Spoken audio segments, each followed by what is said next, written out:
এই first time দুই ভাই মিলে বাইক নিয়ে আসলাম নানু বাড়ি। আর এই জার্নিতে আর অনেক কিছু করেছি, যাবতীয় সবকিছু থাকবে আজকের এই ভিডিও। তো আসসালামু আলাইকুম এভরিওয়ান, কি অবস্থা সকলের? আশা করি আপনারা সকলে ভালো আছেন। আপনাদের দোয়া এবং আল্লাহর রহমতে আলহামদুলিল্লাহ আমি অনেক ভালো আছি। এই ভাই দাঁড়া আমাদের একটা কথা আছে। জি ভাই বলেন, আপনাদের কি কথা আছে? তোরে তো দোয়াই করলাম না, তুই ভালো থাকবি কেমনে? আসলে ভাই এর প্রতিটা ব্লগারে কমেন্ট ডায়লগ তো তাই আমিও দিলাম। ওরা তো ব্লগার চাইতেছে। আচ্ছা দাঁড়া তুই কি নিজের ব্লগার মনে করিস? ওই একটু চল বজড়ি। থাক ভাই, আপনারা আর কিছু বললেন না। আপনারা তো দেখি আমার তেল ছাড়াই রোস্ট করে দিতেছে। ওয়েট ভিডিও এডিট তো আমি করলাম, তার মানে নিজের রোস্ট করে দিলাম।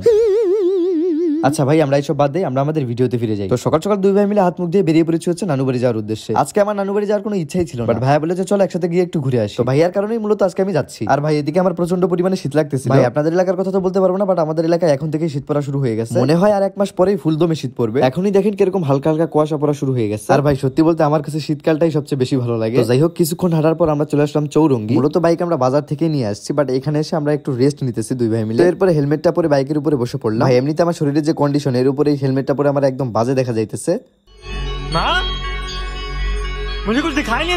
মানে মোট কথা আমার দেখতে একদম ক্রিশ মুভির জাদুর মতো লাগতেছে। মানে আমার শরীরের সাথে হেলমেট মানাইতেছে না। যাই হোক, ভাইয়ের মধ্যে বাইক চালানো শুরু করে দিচ্ছে। ভাই কি বলবো দুঃখের কথা, আমার 18 বছরের জীবনে এখন পর্যন্ত বাইকই চালাইতে পারলাম না, মানে বাইক চালানো শিখতে পারলাম না। ভাই কি বলবো দুঃখের কথা, আমার সামনে যে ছোট ছোট বাচ্চারা বাইকে তাদের জিএফ কে নিয়ে ঘুরে বেড়ায়। আসলে এইদিকে আমি এক হতভাগা এখন পর্যন্ত প্রেমই করতে পারলাম না, আর বাইক চালানো তো দূরের কথা। থাক ভাই, এইসব কথা বলে আর নিজেকে কষ্ট না দেই, আমরা আমাদের গন্তব্যের দিকে লক্ষ্য করি। তো বাইকে ওঠার আগে আমি ভাইয়াকে বলে দিচ্ছি যে ভাইয়া বাইকটা স্লো চালাইও। আর ভাই এটা শুধু আমার ভাইয়া না, এটা প্রতিটা রাইডারের কর্তব্য বা দায়িত্ব, যেটাই বলেন। বাইকের স্পিড অলওয়েজ লিমিটে রাখা, এতে করে অ্যাক্সিডেন্টের হার অনেকটাই কমে যাবে। গাইস এতক্ষণ শুনছিলেন আবেগের কথা, কিন্তু এখন শুনবেন বাস্তবতা। ভাইয়া 500 স্পিডে চালাও, 500। কোনো গাড়ি যাতে আমাকে আগে যাইতে পারে না, আমরাই যেন সবার আগে থাকি।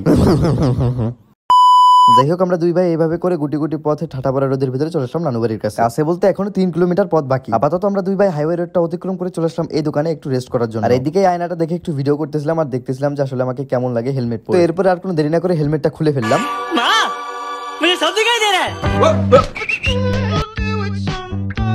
বারবার শুধু নিজের রোস্ট করতেছি। আচ্ছা যাই হোক, হেলমেটে একটু সমস্যা আছে, ওইটা আমরা লক্ষ্য না করি। মানে এক কথা হেলমেটটাকে আমরা ইগনোর করি। আপাতত হেলমেটটা খুলে দোকানের সামনে রাখা বেঞ্চে একটু বসে পড়লাম। ভাই কেন জানি না চোখ দিয়ে হঠাৎ করে পানি বের হইতেছে। আসলে হাইওয়েতে ভাইয়া যে স্পিডে গাড়ি চালাইছে, ভাই আমার তো অটোমেটিক চোখ দিয়ে পানি বের হয়ে গেছে। ও সরি, বাইক চালাইছে, গাড়ি না। তো যাই হোক, এখানে অনেকক্ষণ বসেছিলাম আর বাইকটা দেখতেছিলাম। বাইকটা আসলে দেখতে মোটামুটি ভালোই লাগে, আমার কাছে তো দেখতে এটাকে অনেক ভালোই লাগে। এখন আপনাদের কাছে কেমন লাগবে সেটা তো আমি বলতে পারবো না, সবার চয়েস তো সেম না। তো এখানে 5 থেকে 10 মিনিট থাকার পর অবশ্যই আমরা চলে আসি আমাদের নানু বাড়ি। আর হ্যাঁ, আমার নানু বাড়ি হচ্ছে পুরাপাড়া ব্রাহ্মণডাঙ্গা। সঠিকভাবে এই নামটা উচ্চারণ করতে গেলে আমার অবস্থা একদম খারাপ হয়ে যায়। কেউ যদি এসে আমাকে বলে তো নানু বাড়ি কোথায়, আমি ডাইরেক্ট বলে দিই পুরাপাড়া। পুরো ঠিকানাটা বলতে গেলে থতমত খেয়ে যেতে হয়। আর গাইস এই যে মুরব্বিটাকে দেখছেন, ইনি হচ্ছে আমার নানা ভাই। একসময় উনি ওসি ছিলেন। যাই হোক, বাইরে বেশিক্ষণ না দাঁড়িয়ে থেকে আমরা চলে আসলাম বাসার ভেতরে। আর এখানে এসে দুই ভাই দুইজনকে যার ফোন দেখে ভাব দেখাইতেছিলাম। সে বলতেছিল তার ফোনে অনেক চার্জ থাকে, আর তার এই কথার জবাবে আমি তাকে আমার এই ফোনের অ্যাপেলের লোগোটা দেখাইতেছিলাম। আইফোন আমরা বড় লোক। তো ভাই আমার এই জবাবটা সহ্য করতে না পেরে চলে গেল রুমে। আর গাইস এই রুমটা হচ্ছে আমার সেই নিয়াজ ভাইয়ের, যাকে আপনারা আগেও আমার ভিডিওতে দেখছেন। আর যদি না দেখে থাকেন তাহলে সমস্যা নাই, একটু পরেই দেখতে পারবেন। যাই হোক, হাত মুখ ধুয়ে তাড়াতাড়ি এসে রুমে বসে পড়লাম। ভাই এখানে দেখে আমরা ব্যতীত আরো কিছু মেহমান আছে। যাই হোক, আমরা আপাতত অপেক্ষায় আছি এই রুমের মালিকের আসা। একটু বাজারে গেছে, কিছুক্ষণের মধ্যেই চলে আসবে। এই কথা বলতে না বলতে এই রুমের মালিক অর্থাৎ আমার দেশে নিয়াজ ভাই চলে এসেছে। তো সে মূলত কিছু ওষুধ কেনার জন্য বাজারে গেছিল। যাই হোক, 3 ভাই মিলে এখানে অনেকক্ষণ মজা করলাম, গল্প সল্প করলাম। দেন আমরা চলে আসলাম হচ্ছে পুরাপাড়া বাজারে। মূলত আমরা বাজারে আসছি আমাদের বাইকটা ওয়াশ করানোর জন্য। অলরেডি ওয়াশ করানোর কাজ শুরু হয়ে গেছে। ভাই ওয়াশ করানোর পরে বাইকটার লুকটা একদম দেখার মতন হয়, জাস্ট একটু ওয়েট করেন, আপনারাও দেখতে পারবেন। আর ভাই একটা কথা, বাইকটা ওয়াশ করানোর পুরো টাকা আমাদের নিয়াজ ভাই দিতেছে।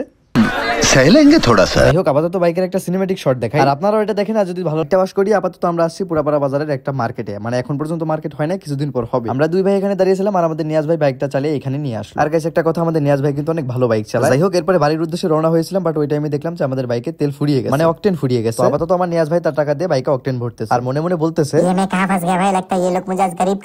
সে মনে মনে যা বলুক ভাই, সেটা আমার দেখার বিষয় নয়। আপাতত আমরা দেখতেছি সে টাকা দিয়ে এসব করতেছে, এটাই আমার কাছে অনেক ভালো লাগতেছে। তো যাই হোক, অকটেন ভরে বাইকে বসে বেরিয়ে পড়লাম বাড়ির উদ্দেশ্যে। তো গাইস আজকের ব্লগটি এই পর্যন্তই। আর এই ব্লগটি আপনাদের কেমন লাগলো অবশ্যই কমেন্ট বক্সে বলে যাবেন। আর সাবস্ক্রাইব করে আমার পাশে থাকবেন। তো আজ এ পর্যন্তই, সবাই ভালো থাকবেন, সুস্থ থাকবেন, আল্লাহ হাফেজ।